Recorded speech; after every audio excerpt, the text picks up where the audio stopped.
Bonjour à toutes et à tous, bienvenue dans cette nouvelle édition du Journal de la Rédaction, journal un peu spécial puisque nous avons deux invités sur le plateau. Bénédicte Bourrel, bonjour. Bonjour.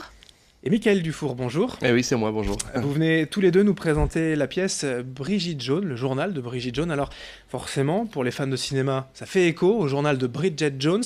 L'histoire n'est pas tout à fait la même, il y a quand même un personnage en lien. C'est à partir, alors c'est dès ce soir, ce jeudi 21 décembre, jusqu'au 31 janvier, c'est du mercredi au samedi en fait, à 19h30 au Spotlight à Lille.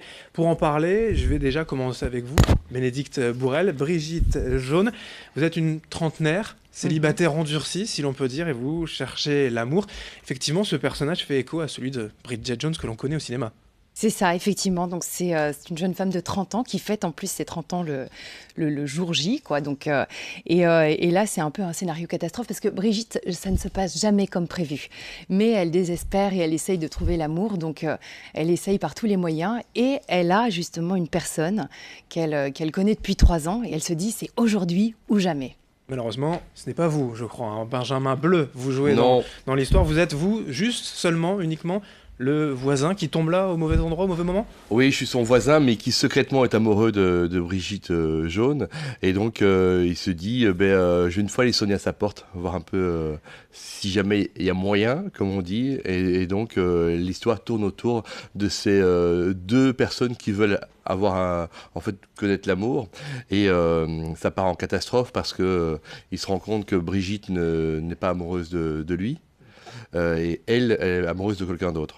Vous êtes également metteur en scène, hein, Michael Dufour, on va préciser quand même. Et pour évoquer justement cette mise en scène, on est assez loin. Alors il y a le pitch, l'idée de départ de Bridget Jones, la célibataire endurcie, mais après l'histoire est assez différente de ce qu'on a vu au Le cinéma. but, c'est qu'on s'éclate et que tout le monde se reconnaisse dans les célibataires. On a tous été un jour célibataires. Et donc, quand j'ai découvert cette pièce qui a été jouée au Festival d'Avignon, et comme j'avais fait avant Faites l'amour avec un Belge, qui était aussi une histoire de couple entre un Belge et une Française, ici je trouvais que ça correspondait bien à ce que j'aime faire, c'est-à-dire mettre une femme et un homme sur scène et puis se moquer de ce que tout le monde est. On est tous un célibataire, on est tous des amoureux. Et donc dans cette pièce, c'est ce qu'on a mis en œuvre. On essaie de faire du gag, pas comme dans le film. Dans le film, c'est très romantique, c'est une très belle histoire. Nous, il y a du gag toutes les 10 secondes. Et c'est ce qui fait qu'on espère que les gens vont apprécier. Oui, ça joue sur les clichés des rapports femmes-hommes, sur les névroses effectivement que l'on a tous vis-à-vis de l'amour en fait. Oui, c'est ça, on est tous à la recherche de la même chose, hein, d'être aimé. Et puis, et du coup, c'est à travers l'humour, c'est vrai ce que dit Michael, c'est intéressant parce que... Oui, c'est vrai ce que je dis. Ouais. Non, mais c'est vrai. Souvent. Hein. Souvent, c'est pas mal, ouais. Non. Et puis, ce qui est super, c'est qu'on arrive à s'identifier. Donc, et tout ça avec humour. Alors ça, c'est... Vous le disiez, c'est des ressorts comiques du café-théâtre, je précisais, pas forcément du théâtre ou des pièces de boulevard. Là, on est sur le café-théâtre, c'est-à-dire petite salle très proche du public, où il y a vraiment des ressorts comiques constants. Mais disons que c'est toujours plus difficile de jouer en café-théâtre parce que dans les grandes salles, le rire est un peu plus facile parce que le rire, on a le temps de jouer parce que le temps que les gens rigolent, qu'il y a 1000 personnes qui rigolent, tant que le temps que le rire descende et revienne vers nous, on a le temps de jouer. En café-théâtre, c'est tout de suite, s'il y a 100 personnes, on est avec eux, on est très très proche d'eux. On peut pas les regarder, on ne casse pas le quatrième mur, donc on reste dans un appartement. Donc c'est vraiment comme si les gens étaient dans notre appartement. Et donc ça c'est très très très fort. D'autant plus qu'on met pas mal d'effets aussi, il y a des effets visuels, des effets spéciaux dans la pièce. Et donc faire ça dans un café-théâtre, c'est assez compliqué. Donc on a dû construire des petits éléments de décor qui font comprendre aux gens qui sont avec nous, chez nous.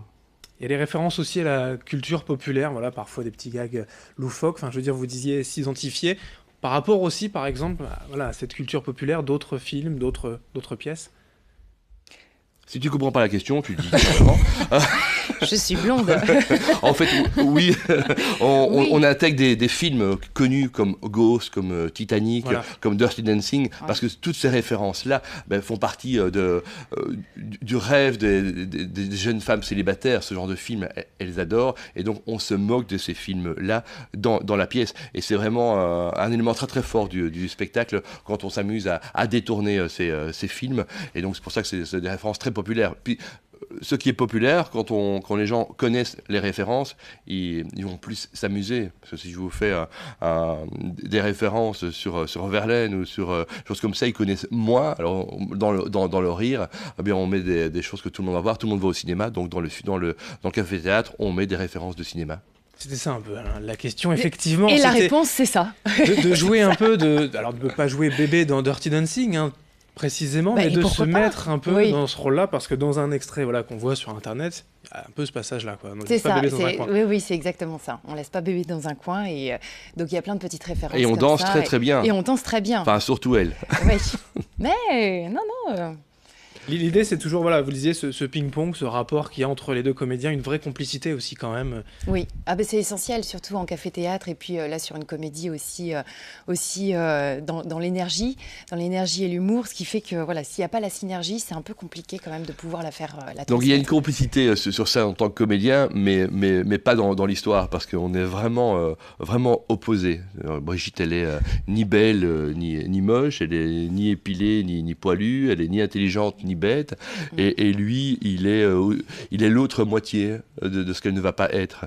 Et donc, c'est ce qui fait qu'ils sont tellement différents, et ce qui fonctionne, c'est le yin et le yang, donc les différences font rire.